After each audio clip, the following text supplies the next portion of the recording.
Summary and Analysis Chapter 1 of Adventures of Huckleberry Finn. Summary. Huck introduces himself as a character from Mark Twain's earlier novel, The Adventures of Tom Sawyer. Huck says that, while the book is mostly true, Twain told some stretchers, or lies, but that's okay, because most people tell lies one time or another. Huck explains how, at the end of the adventure recounted in the earlier book, he and Tom Sawyer both became rich, and that the widow Douglas adopted him and tried to civilize him.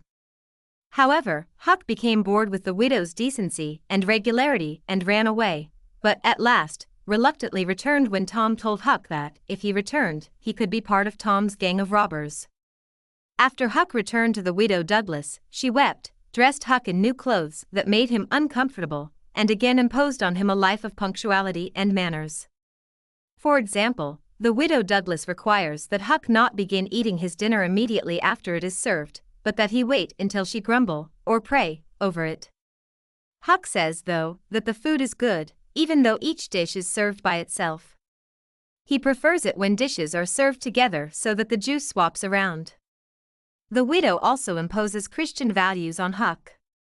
However, Huck complains that the Bible is irrelevant to him because all of its characters are dead, and he doesn't take any stock in dead people. The widow Douglas forbade Huck from smoking in the house as well. Huck points out that the widow condones useless things like studying the Bible, but forbids Huck from doing good and useful things, like smoking. Furthermore, he points out that the widow herself takes snuff, a tobacco product, and says that this is all right, not on principle, but only because she herself does it. Meanwhile, the widow Douglas's sister, Miss Watson, teaches Huck how to spell, critiques his posture, and tells him about heaven and hell. Wanting a change in his circumstances, any change, Huck says he would rather be in hell than in heaven, much to Miss Watson's consternation. She responds that she is living her life such that she can go to heaven. Huck concludes that he'd certainly rather not go to wherever Miss Watson is going, but says nothing of this so as not to further upset her. He asks Miss Watson whether Tom Sawyer is going to heaven or hell. When Miss Watson says he's going to hell, Huck is glad, because that means he and his friend can be together. After Huck's talk with Miss Watson, Huck goes up to his bedroom. He sits, tries to think cheerful thoughts, but is so lonesome that he wishes he were dead. He looks out his window at nature, sees the stars, and hears mournful, ghostly sounds in the leaves and in the bird calls.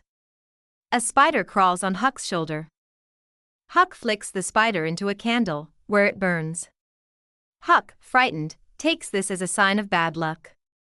Soon afterward, he hears a meowing outside. Huck meows back and goes outside, to find Tom Sawyer waiting for him. Analysis.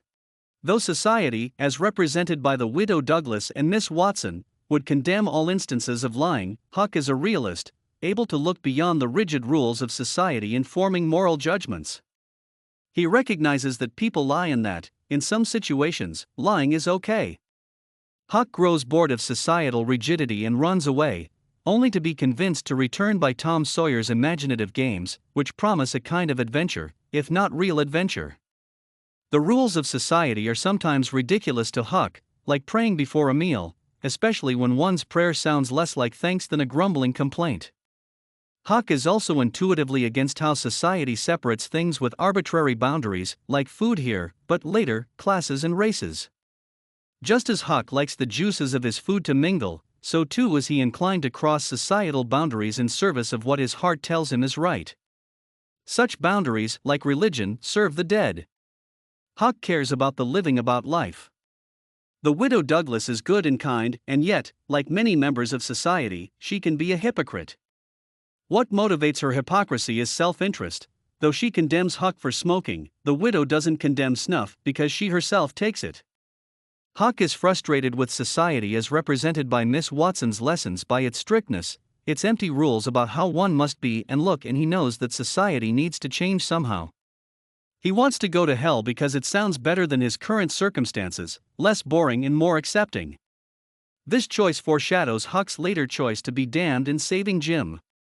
When Huck is alone, away from society, free, he sometimes becomes lonesome, specifically when he perceives signs of death, like the sound of the dead leaves, as they are reflected in the natural world.